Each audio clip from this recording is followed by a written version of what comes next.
Typhoid Pakistan के बड़े शहरों में बहुत फैल चुका है। टाइफाइड की दवाइयाँ पाकिस्तान से बाहर से आती हैं, जो कि यहाँ पर अस्पतालों में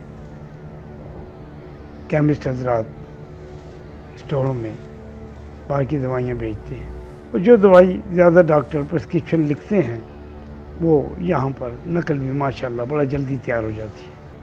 टाइफाइड होने की वजूहात सबसे बड़ी ये है कि फुजला जानवरों का हो या इंसानों का हो, ये जगह जगह कचरे के ढेर, फुजला, गटर बंद, तो इसकी वजह से टाइफाइड के जरासीम तेज़ी से फैलते हैं। अगर सफाई हो, घरों की सफाई और गलियों की सफाई, अब कराची में ये हाल है कि सालों से कचरा पड़ा हुआ है, सालों से कचरा पड़ा हुआ है, वो कचरे को कोई उठाने वाला नहीं।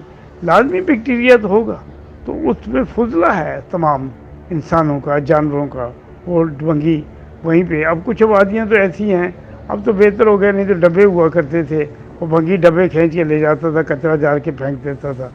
तो कई दिन जब भंगी नहीं आता था तो वहाँ तो टाइफाइड होना ही था। तो इस लिहाज से मैं ये समझता हूँ कि अगर सफाई, हाइजीनिक शहर को बनाया जाए, रोडों पे सफाई हो, कचरा ना हो।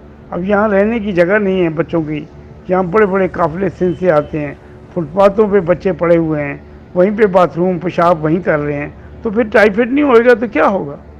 सबसे बड़ा ये है कि इंसानी और जानवरों के फुजलों को ठिकाने लगाया जाए, और यहाँ फुजला फुटपाथों पे, गलियों कूचों में वो आके अपने टेंट लगा देते हैं, वहाँ से इंटीरियर सिंध से या इंटीरियर पंजाब से लोग आके, बच्चे उनके फुटपाथों पे रहते हैं, वहीं पे उनका फुजला होता है, तो इस वजह से टाइफाइड ज़्यादा होता है। मेरी सोच में तो यही है। बाकी हेल्थ डिपार्टमेंट इस सिलसिले में बेहतर समझता है। हेल्थ डिपार्टमेंट को चाहिए कि लोगों को अवेयरनेस दे इस सिलसिले में कि भाई इस तरह का जो है किया जाए, और वहाँ फुजला जो है वो जलाया जाए, और जिस तरह पहले सफाई होती थी, फिर चूना फेंका जाता था और वहाँ पर दवाई फिर मारी जाती थी। यहाँ पर जो कचरा कुंडी अगर बनी हुई है तो वहाँ से वो कचरे की गाड़ियाँ तो उठा के ले जाती हैं, लेकिन कभी किसी ने नहीं कहा कि उन डब्बों को भी हाइजीनिक किया जाए, उस डब्बों में दवाई मारी जाए। जहाँ पर वो कचरा फेंका गया है, जहाँ से बड़ी कुंडी उठाई गई है, वहाँ पर कम से कम हम चूना, दवाई वगैरह वो डालें। वो कचरे उड़ते रहते हैं और गंदगी जो है उड़ के गलियों में चली जाती है, तो बैक्टीरिया तो पैदा होगा। तो इसके लिए हेल्थ डिपार्टमेंट को चाहिए कि वो उन जगहों पर जहाँ पर फुजला कचरा फेंका जाता है वहाँ से कचरा उठाए और फौरी तौर पर वहाँ चूना या कोई स्प्रे वगैरह किया जाए।